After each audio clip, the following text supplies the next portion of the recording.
Welcome to Overcaffeinated and Out of Effs, the podcast for burned out, career-minded moms who are ready to stop pretending everything's fine and feel like themselves again. I'm your host, Christy Gamir, burnout coach for moms, licensed therapist, and mom of two. And I'm here to help you reclaim your energy, your identity, and your peace of mind. Whether you're lying awake thinking about the 87 things you didn't get done, or silently resenting the people you love most, this is your space to feel seen, supported, and not so alone. So grab your coffee, hot, cold, or day old, and let's get into it.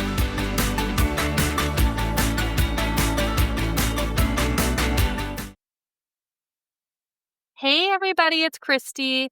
Welcome to Overcaffeinated and Out of Effs. In today's episode, I'd like to welcome our guest, Lori Smith. Lori is a strategist, executive leader, and wellness guide who has lived the reality of burnout. A single mom of four while climbing the corporate ladder, she learned the hard way how stress can take its toll. Now an MBA at 50 and founder of Flourishing Rebel and Strategy Rebel, Lori shares practical tools for managing burnout, building boundaries, and supporting energy in perimenopause. Her mix of corporate insight and real-life stories gives women permission to design careers and lives that actually support them. So I've invited Lori here today to share her personal story and to talk about, use her corporate insight to talk about practical tools and strategies in the work environment that moms can use for managing burnout. So Lori, thank you so much for being here today. Awesome. Thank you for inviting me. It's great. I've been listening to some of your podcasts, so I'm very excited to join the conversation. Great. And I'm really excited to have you here. I'm wondering if you can start off just by telling us a little bit about yourself, your family, your work. Just tell us a little bit about you. Yeah. So right now, I am a director at a medium-sized software company. As my day job and as my passion, I work with women on transforming their lives in various ways, health and work. I am a mom of four, two boys and twin girls. So life was always interesting when when the kids were small. And now I'm a grandmom, so I have grandbabies as well. So I like to think about the fact that I am mentoring myself when I was in my 40s, and that's how I like to think about it. It's like, what do I wish that I knew in my 40s? And my daughters are now in their 30s. So what information do I want to pass on to them to hopefully make their lives a little bit better as they grow in their careers and start going through menopause and all those great things? Yeah. So this idea really that hindsight is 2020, right? It sounds like you're just kind of looking back, taking all those experiences, all the things you learned, all the things you wish you knew, and you're using that knowledge and those insights to kind of pay it forward. Yeah, 100%, 100%. And hopefully people can learn from it and not have to go through some of the struggles that I went through then. Yeah, no, absolutely. Well, and that's why we're here today, right? Because Yep. unfortunately, there are so many women who are going through these struggles, right? And we really just, that's the goal, is to kind of help support these women, as they are managing these challenges. So, Yeah. and just to kind of learn a little bit more about your story, your journey, going back to when your kids were little and, you were going through it all. What did those early years, as a single mom of four, you were climbing the corporate ladder at the same time. What did those things really kind of teach you about stress and survival? That I didn't know one darn thing about it. That is for sure. That's for sure. I mean, I remember because I worked these crazy hours, and so I would be at work long before my kids went to school, and I would be calling them, just before they had to leave for school and saying, "Okay, did you brush your teeth? Did you pack your lunch? Did you?" And this was the time when it was like Cubicleville, right? So your coworkers were like right beside you. I get off the phone and I'd hear from my coworkers, "Yes, mom. Yes, mom." Oh my gosh. So you are really dealing with, this additional challenge then of, moms are already juggling all these things, but you're Oh, talking yeah, about yeah. being at work, like, hours before they were even Yeah, out the door. before. Then one and I've had several, because we never learn the first time. So I've had Mhm. several different sort of, I won't say breakdowns, but, definitely, hardcore hitting the ground situations, and definitely one of them was when I would say the kids were in middle school, and I was sitting in my car in the parking lot. It was 4:30 in the morning, Mhm. and I had left work at midnight, and I Mhm. was just literally sitting in my car crying, like, Oh my gosh. what the heck am I doing? Like, this makes no sense at all." And at that time, I was a manager of nearly 250 people, Wow. which is also insane, to have that many direct reports. Like, that is just insane. Yeah. Um, no one should be able no one no one could do that. Like, it's just not possible, right? So, that was definitely, for me, a breaking point. It was like, thankfully, at that particular time, there was also a lot of political and instability happening in the organization, and they made some changes, and I literally said, "Nope, not for me. I'm not gonna be involved in that. Please lay me off, because that no, I'm not gonna make the transition with you. Good luck on your journey, but that's not me." Okay. So it sounds like you And had Oh, go ahead, I'm sorry. no, I literally had to do that, and I mean, I let that is never what I would mentor someone to do that, but literally that's where I was in that particular circumstance. It was like, I would rather quit, Mhm. and recover than, continue on down that path.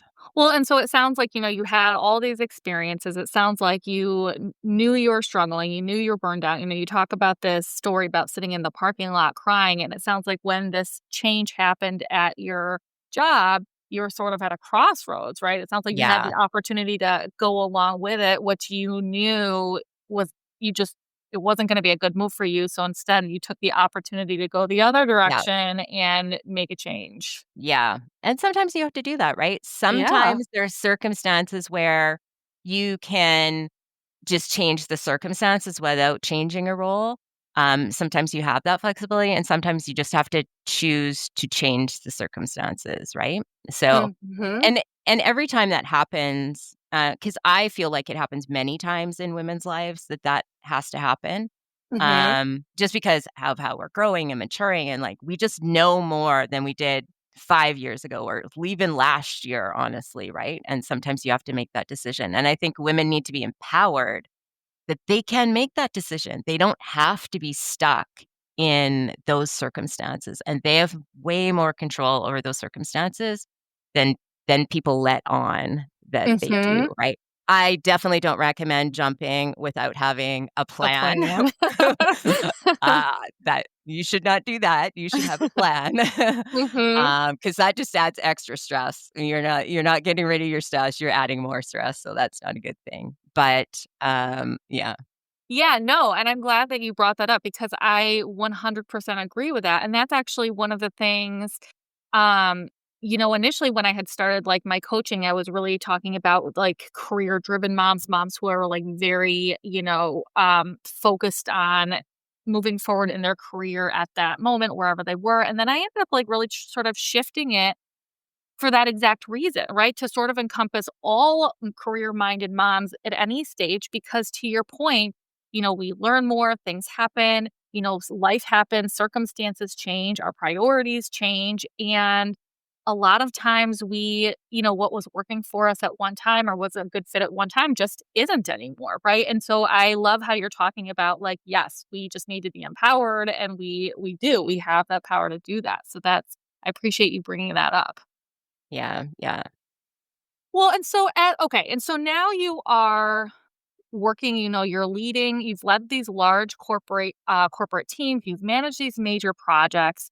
How do you personally see burnout showing up in women at work now today? I think one of the biggest things is lack of self-awareness. Like, Mhm. you have to know that there's a problem, and I think a lot of people don't. They don't know enough about themselves to be able to see, "Okay, this is a slippery slope, and I need to take action," before you go sliding down that slippery slope and land on your butt on the ground, right? And I Mhm. think that all comes from self-awareness, and it's sometimes it sounds like it's simple, but, like, just understanding what your core values are Mhm. and what your boundaries are to me, fundamental things that you need to know. Like, Mhm. where are those lines? And lots of people don't know, or they don't start investigating that until they're already in a precarious situation, right? Mhm. And having that awareness ahead of time helps people build the structures, the boundaries, the support systems that they need to be successful without going down that burnout path. Yeah, yeah, no, absolutely. Well, and to go along with that, for women who recognize that boundaries are important, I think a lot of people recognize that they are important, but struggle with them for various reasons. To your point, maybe they're not sure where their boundaries are, or there could be some barriers, some fears, some sense of obligation, those sorts of things that can also, prevent them from actually establishing and maintaining those boundaries. Yeah. Um, and a lot of the listeners, they feel like they can't necessarily set boundaries at work. I know that that's Mhm. especially hard Yeah. because of this fear of losing credibility, being seen as less committed, not sure how their boss is going to respond, what is the response to that going to be? And so I'm curious, like, what are your thoughts about that? There's a couple of different things, s or a couple of different paths that I think people can go down. So one, I think when you're in a situation where you know a boundary's been crossed and you're mad, upset, pissed off, like, do Mhm. not talk to your boss at this time. This is not a time to talk to your boss about the situation.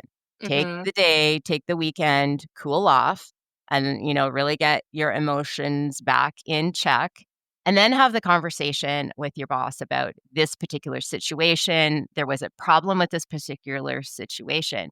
This is how I'd like to resolve it. This is something I mentor with my team now.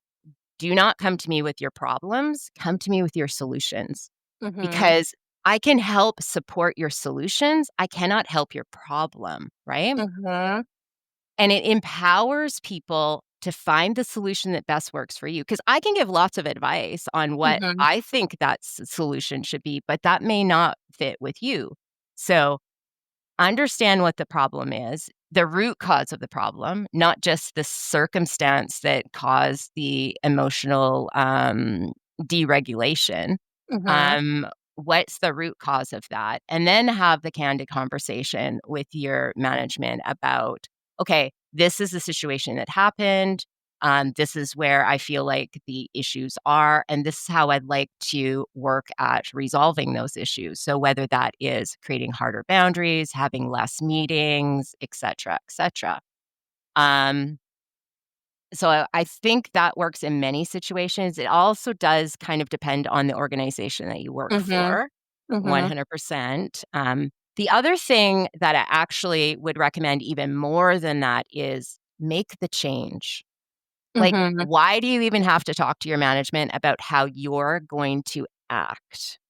You Mhm. don't, right? So, for example, let's say, um, you've just got a big to-do list from your manager. These are all the things you have to do.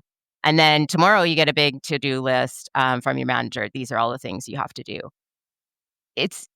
As long as you remain emotionally centered, it's very easy to say to your manager, your leader, okay, I have all of these things. Which one is the priority? Because I cannot do all of these in 8 hours a day. Which one Mhm. is your priority? Which one can be deprioritized?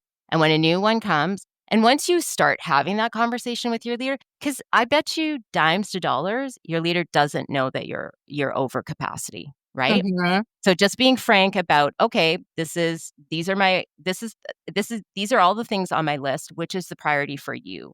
Mhm. And then say, okay, I will have this done in X hours, days, whatever, and then I will go on to the next thing. Just having that conversation with leadership goes a long ways.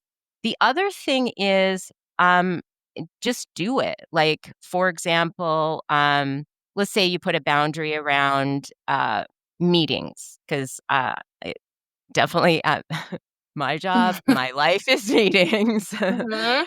Mhm. um, but what I've done is I've intentionally put time blocks in my calendar that is specifically for me to do my tasks. And I just block my calendar. And so if a meeting request comes in, unless it is like an emergency from the C-level organization, it is, no, sorry, I'm not available at that time. I can be available at this time. And like, we have mod on drills for that. Like, one, if you're in a corporate situation where you have Outlook or Microsoft, it actually has an automated system in there where you can say book focus time, and Mhm. it automatically will do it for you. You don't even have to do anything about it. Um, and that gives you the flexibility to say, okay, I have the capacity to have a Dexter meeting today, or I don't have the capacity and my calendar's already blocked, so I don't have to worry about it. And then Mhm. just give your recommendation for, I'm available Tuesday at 10 a.m., right? You don't have to. You don't have to be Mhm. negative about it. You just have to state the facts. I am not available at this time. I'm available at this time. And that's something you have 100% control over in 90% of the circumstances, which will get you so Right, much right. further ahead on creating those boundaries. Yeah. Well, and then the other thing that I'm wondering about, in regards to boundaries. So it sounds like you're talking a lot about, work specific tasks Mm. in a work day. Yeah, And obviously there are strategies and things like that around totally. setting boundaries at home, but I also am thinking about for working moms, the overlap between the two. I think a Yeah. lot of moms find themselves in situations where there are conflicts Yeah. and maybe they want to be prioritizing their Mhm. families or their kids, but they feel obligated to be prioritizing work. And again, I realize that this is specific to your point Yeah. to the company, but how would you suggest sort of bringing some of those things to your supervisor? Things such as, I need to leave early because my child has Mhm. this thing, or I can't come in today. I have to work from home because my child is sick. Or, those overlap things Yeah. where it's more about the home life than the Yeah. business life. And I think, I mean, thank goodness things have mostly changed in the last Mhm, 20 years. Because definitely when my kids were small, there was much less flexibility than there is now, just in general. Like, I remember a time when my son had appendicitis and he had to have surgery, and he was in the hospital for like 5 days or something. And, his dad and I literally took turns. "Okay, you go to work today, you stay at the hospital." And we did that. And we had to take vacation days in mhm, order to do that, right? So, mhm, thank goodness things are changed, now. So I think having that, we definitely have, I feel like just in corporate in general, we definitely have a lot more flexibility and more people are aware, but it does depend on the company. Um, I would mhm, say, like, I really appreciate the company that I work for right now, which is very flexible. I mean, it helps, it's a software company, so it's very flexible with how people work. And, we have a great cross section of, males and females, almost 50-50 ratio, which is excellent. And we always have the flexibility of, a doctor's appointment, whether it's yourself or your kids, or, I have to go pick up my kids mhm, from daycare, et cetera, et cetera. And the conversation with management about that is tricky when it's in a situation where the company just doesn't have that flexibility, which is unfortunate and hard mhm, to handle. But I think it's just a forthright conversation, and sometimes there has to be a compromise to it, right? So hopefully they're not asking for PTO time, but sometimes that is part of the trade-off. It's having that very open conversation with what is happening with your particular organization And the only way to do that is that conversation. I think often we assume, oh, my company's not going to do this. And they don't have that conversation with their leadership team to actually Mhm. ask, right? It's people make assumptions instead of Mhm. having the conversation, because it is a hard conversation to have, right? Yeah. Yeah, absolutely. Well, yeah, no, and to your point, I mean, until you have the conversations, that's exactly You what they don't are, is know. assumptions, right? I Yeah, mean, you exactly. don't know, right? You might have an idea or a guess, but until you have it, Mhm. like, you really just don't know. Yeah, And so coming back to something that you had said, a few minutes ago about how a lot of times, leaders and managers, they don't not even necessarily know when people are struggling. yeah. So I'm curious, for the people who are listening who are leaders, what are some things that they can do to better support the moms on their teams? I feel very strongly that they have to be having the one-on-one conversations with their team, but not from the perspective of what work they're doing, but like, how is their life going? Like, that needs to be part of it. I'm a firm believer in that, having those one-on-one meetings. For me, building relationships is the most important part of leading. Because if you don't know your people, you can't, like, you need to really understand your people in order to help them be as successful as possible. So, having those one on one conversations where you are building the relationship with them so that when you have to have a hard conversation, whether it's from their side or from your side, you already have a really solid relationship. You understand what's happening in their lives, inside and outside of work, and you can make decisions or plans together that will support that. And that's individual for every person on your team. You can't make an assumption that just because this is happening with this person, that that's going to be true of everybody, because everyone will handle that situation differently. Does it take time as a leader? 100% it does, but it's also worth it because you Mhm. can find out if there's any issues or Yeah. problems way before they start impacting the workload or your team or all of those things ahead of time. Well, it sounds like it's really good time invested, essentially. Like, yes, it Oh, takes yeah. time, but you're setting yourself up for success down the road. Yeah, yeah, Yeah. No, 100. that makes sense. Yeah. Oh, go ahead. No, it's just something I believe in strongly, and yeah, it does take time, but it's worth it 100%. It's an investment, right? Yeah. Yeah. Yeah, absolutely. Well, so then what would you say are some of when we talk about burnout recovery, when we talk about self-care, what would you say are some of the biggest misconceptions that you see around those things? Mm, that self-care is a bubble bath? I mean, it is. I mean, it can Mhm. be, but Mhm. it's not really about that, from my perspective. It's about creating the boundaries that you need and the systems that you need, and the support that you need more than anything, right? Like, what's happening Absolutely. what's happening in your, immediate circle, because it's not just you, it's your family. It's like, how is your partner or your spouse helping in this situation?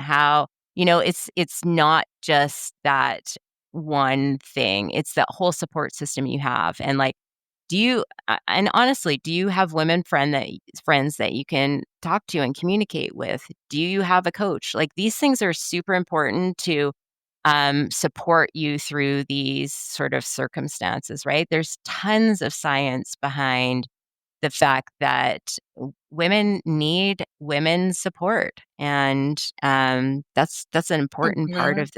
of this role, right? Is to do that. So to me, it's about the self-awareness, knowing where Mhm. you are challenged, creating those boundaries that really are important, working with your support system to give you that support that you need to go through this. And it's there. just because you're not asking for it or talking about it doesn't mean it's not Yeah. there. It is. Yeah. Because if you're a leader at work Yeah. or if you're working towards being a leader at work, asking for help is one of the hardest things to do, but it is one of the best investments that you can make. So maybe it's not at work, maybe it's outside of work, maybe it is peers, your women friends that are maybe your mom group, or maybe there's Mhm. a women's leadership group that can be supportful, but finding that is like it's 100%. Yeah, and Well, and honestly, and I was just gonna say, and I agree with you 100%. And one of the things that I find it happens for a lot of moms, they talk about this idea of like not wanting to burden other people, things like that. yeah, Those sorts of reasons, sort of preventing them from asking for yeah, the support. But when they challenge themselves to do it, what they more often than not are finding that that's not what's happening, right? And a lot of mhm, times the people who are offering that support appreciate being asked. They want to offer that support, right? yeah, Because it's all about sort of building and leaning on that community. yeah, 100%.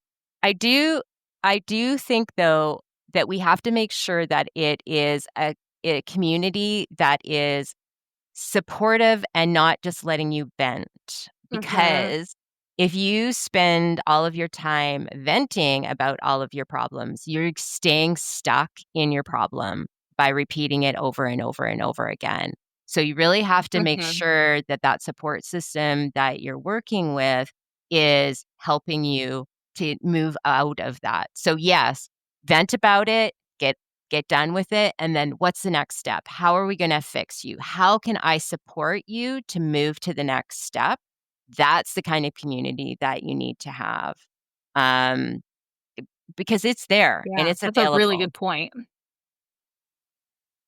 Yeah, yeah, no, that's a really good point. And I also think about, when people do start venting and maybe they're not getting the kind of support that you're describing, especially if it's a group or several people, sometimes it can become a bit of an echo Oh, chamber. yeah, And to your yeah, point, then it can actually make the emotions run higher, right? Rather yes, than actually helping you move through it and get yeah, to a better place. yeah, Yeah, no, absolutely. that's why I think it's good to have. So, I mean, it's great to have your friends, like the friends that you've known from high school or college or whatever. It's great to have those, but those tend to be the ones where you become the echo chamber. Um, Yeah.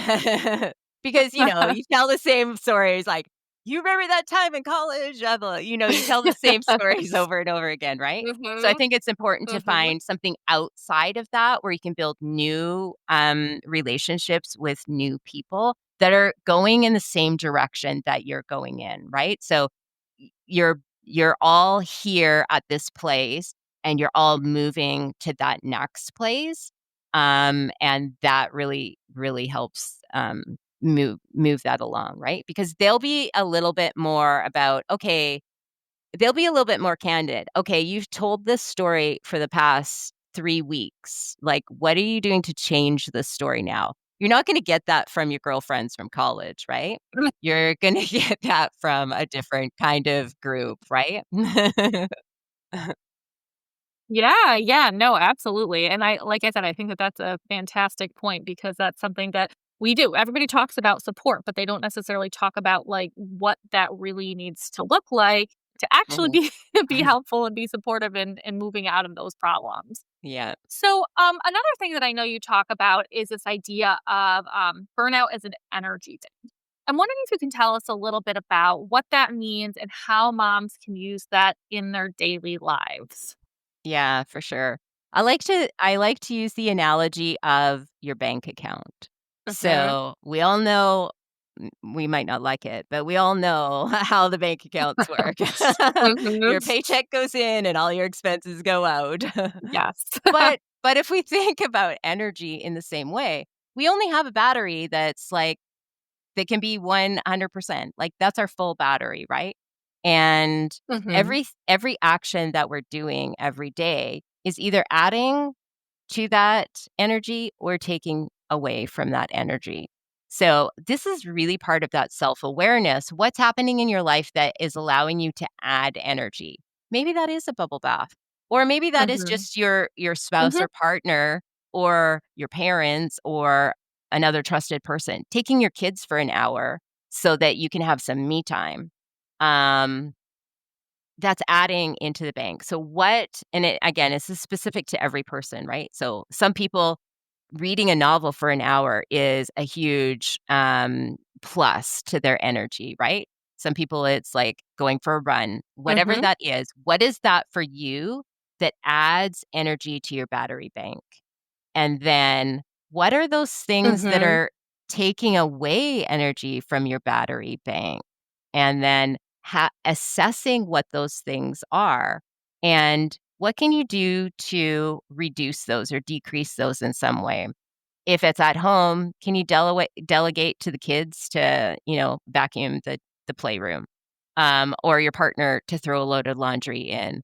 If it's at work, is that possible? Is having that conversation with your boss. I really don't have time for this particular activity. Is there someone else on the team that can take it? So just evaluating what things are happening in your life that are taking away from that energy and what can you do to remove that. And even if you just think about one thing a week, even, okay, what's adding to my battery bank, what's taking away that I can remove at this time.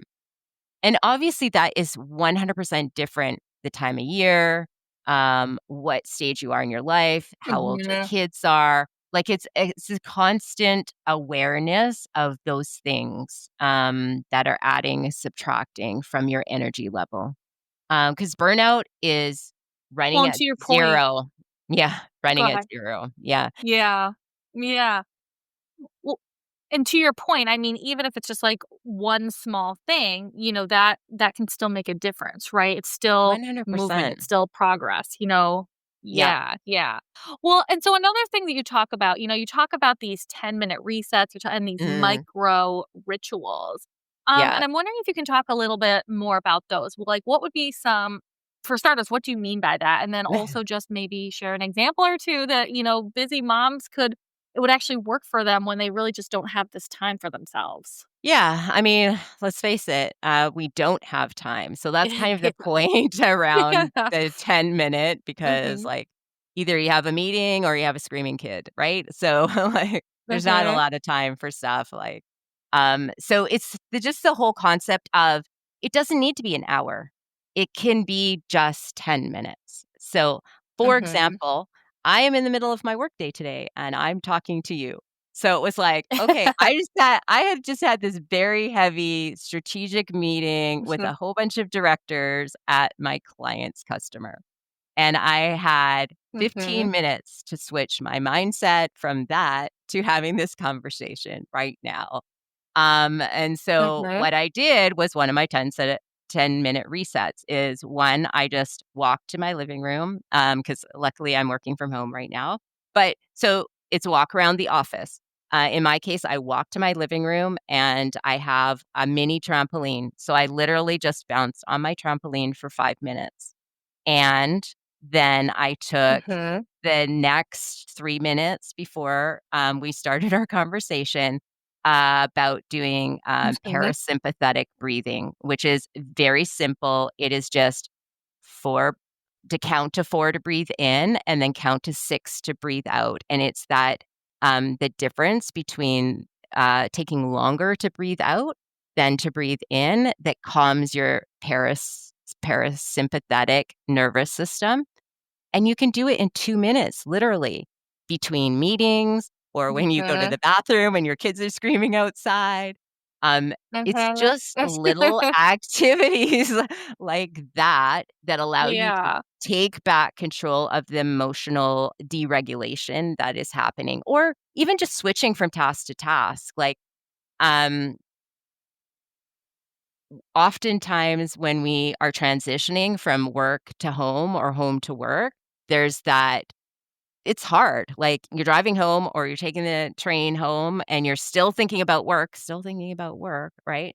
So, it's Mhm. that having Mhm. that 5 minutes or 10 minutes of, okay, either I'm sitting in the garage and I'm deep breathing before I go in, I'm, like, calming myself, I'm changing, and it's making that transition. But there's lots of really cool things that you can do as well. You can do these kind of weird shaking exercises and stuff where you shake your entire body. And again, it works on the parasympathetic system and it just calms you down and it allows you to make clean transitions.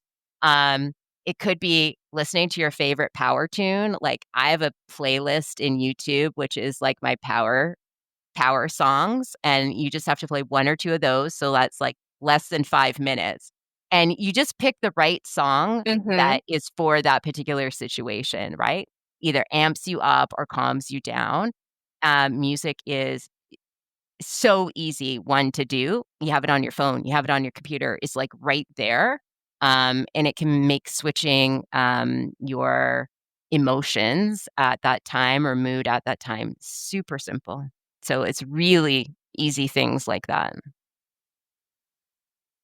Well, and one of the great things, I mean, obviously something like a mini trampoline, that's something that, there are certain things that are maybe only gonna really be done at home, right? But one Yeah, of the for things sure. that I like about when you talk about, like, breathing and shaking your body and the music, like, there are lots of things that you can do in the work environment too, in Yeah, your for sure. office or whatever, so Yeah, you don't have to be restricted because you're not at home. yeah. I would think the shaking part you should probably go do in the ladies' washroom. Or a closed door in your office. Or a closed door in your office if you have one, or just taking a walk around the building, like, that's enough too, right? Like, back in the day, this doesn't happen as much anymore, but back in the day, like, lots of people take smoke breaks, and it's like, I've seen some memes on Instagram now where it's like, the break is a bubble blower, which interestingly enough, blowing the bubbles from a bubble blower is using the breathing Mhm. techniques of the parasympathetic nerves. So, I mean, you don't necessarily have to blow the bubbles, but the concept Mhm. is still the same. Take that 5-minute break. You deserve that 5-minute break, right? Take that 5-minute break, go outside, walk around the Absolutely. building, come back. Or if the weather's inclement, like I live in Canada, so half the time it's snowy outside, take the stairs. Like, if you're going from a meeting to a meeting, take the Mhm. stairs instead of the elevator. That gives you that 5 minutes to reset, between meetings. It can be very simple.